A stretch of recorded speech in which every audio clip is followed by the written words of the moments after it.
Hello everyone. आज का topic है सब ऑर्डिनेट कंजक्शन। कंजक्शन के बारे में हम देखे थे कि दो टाइप के कंजक्शन होते हैं। एक होते हैं कोऑर्डिनेटिंग कंजक्शन, दूसरे हैं subordinating conjunction. Coordinating conjunction 4 type के थे: cumulative conjunction, adversative conjunction, alternative conjunction, rotative conjunction. Cumulative conjunction में था दो सेम टाइप के स्टेटमेंट जोड़े जाते थे। एडवर्सेटिव कंजक्शन में दो डिफरेंस वाले कंजक्शन जोड़े जाते थे। और अल्टरनेटिव में जो अल्टरनेट विकल्प होते थे उनके जोड़े जाते थे। और ऐसे कंजक्शन जो स्टेटमेंट के नतीजे और परिणाम दर्शाते उसे रोटेटिव कंजक्शन में जोड़े जाते थे। अब देखेंगे सब ऑर्डिनेटिंग कंजक्शन। ऐसे कंजक्शन जो किसी सब ऑर्डिनेट क्लाउज और डिपेंडेंट क्लाउज को किसी प्रिंसिपल क्लाउज या मेन क्लाउज से जोड़ने का काम करता है, सब ऑर्डिनेटिंग कंजक्शन होते हैं। और जैसे that, if, whether, when, where, why, how, because, still, until, unless, while, though, although, ये सारे होते हैं। ये कंजक्शन किसी नाउन क्लाउज या किसी एडवर्ब क्लाउज को किसी मेन क्लाउज से जोड़ते हैं। नाउन क्लाउज को इंट्रोड्यूस करने वाला मुख्य कंजक्शन दैट है, जबकि if, whether, what, when, where, why, how भी नाउन क्लाउज को इंट्रोड्यूस करने का काम करते हैं। जैसे she said that she would not leave that house, वह कहती है कि वह कभी भी घर को नहीं छोड़ेगी। He asked her if whether she would marry him. Nobody knows what she want to become. They can tell you when Mr. Verma will return.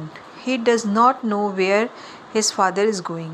Everybody know why he was sent to jail.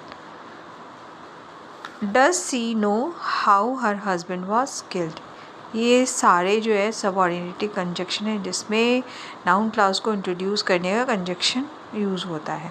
सब ऑर्डिनेटिंग conjunction introduce adverb clause को भी होते हैं, जिसमें conjunction of time, ये conjunction है जो adverb clause को टाइम ऑफ इंट्रोड्यूस करते हैं। इस वर्ग में वो before, after, since, as soon as long as, still, until, when, whether, as आते हैं। The patient had died before the doctor came. He returned home after sun had set. Many persons have kidnapped since the news SP came.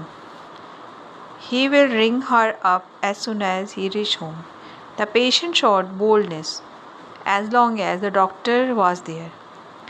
She will have to wait until her boss come. I will give him some money when he come. She comes to me whenever she need money. They return home as the sun went down. ये सारे जो है ये conjunction of time है। Conjunction of clause और reason, ये conjunction है जो एडवर्ब क्लाउज को क्लाउज और रीज़न को इंट्रोड्यूस करते हैं। इस वर्ग में मुख्य रूप से बिकॉज, सिंस, एज आते हैं। इस वर्ग में दैट भी रखा जा सकता है। जैसे है we shall give him the respect because he is our senior. It shall be done since you wish it. He will not come today as she is ill. I am glad that you like it. तो ये आपके हो गए conjunction. और conjunction of place में आप देखेंगे conjunction जो एडवर्ब क्लाउज को प्लेस को इंट्रोड्यूस करते हैं, जैसे वेयर, व्हेनेवर, व्हेंस, ये आते हैं। You can find her where she walk.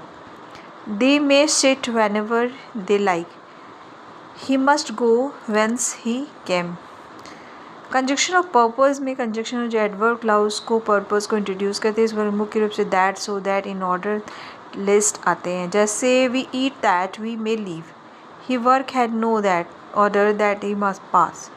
Work hard lest you should it fall. Conjunction of result में और कॉन्सिक्वेंस में देखेंगे वह कंजक्शन जो एडवर्ब क्लाउज को रिजल्ट और कंक्लूज में इंट्रोड्यूस करते हैं। इस वर्ग में मुख्य रूप से दैट आते हैं। She is so weak that she can not walk. So good girl is that everybody like her. Such that her behaviour that we will dislike her. अब कंजक्शन ऑफ कंडीशन में देखें, कंजक्शन जो adverb clause को condition को introduce करते हैं। इस वर्ग में if, unless, if, if, provided that आता है। जैसे if you play well you will be selected. She will not succeed unless he tried her best. He believed as if he were made. I agree your proposal, provided that you live with her me. Conjunction of concession में वे conjunction जो adverb class को consonants और reduce करते हैं बुक से although though आते हैं. She is honest although she is poor. Conjunction of comparison में कंजक्शन जो एडवर्ब क्लास को कंपैरिजन में इंट्रोड्यूस करते हैं इस रूप में एंड देन आते हैं. He is as tall as I. He like hers as much as I. She is taller then you.